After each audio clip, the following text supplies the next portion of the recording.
aspirations and values, love and care. Oh Mother of Grace, these are all the things that you can share. When her children embark on an emotional journey, in reality's baggage, it is the mother who becomes the casualty. A mother's blessing is like the Holy Grail, because it holds unconditional, unparalleled and perennial love for her children despite the odds.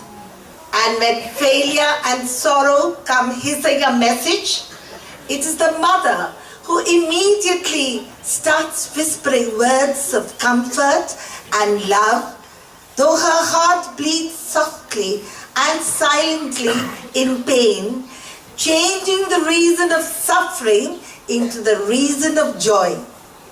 A mother scolds with love and loves with intensity.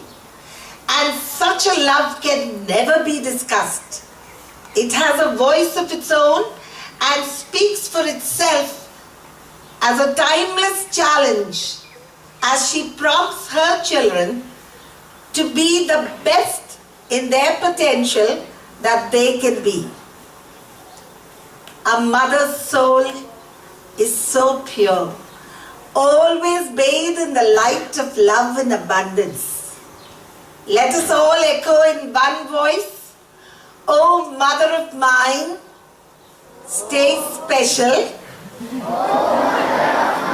stay special, and be blessed." And as I strive to make the world a happier place to be in, I, Mani Irani, salute the spirit to be a mother myself. Thank you.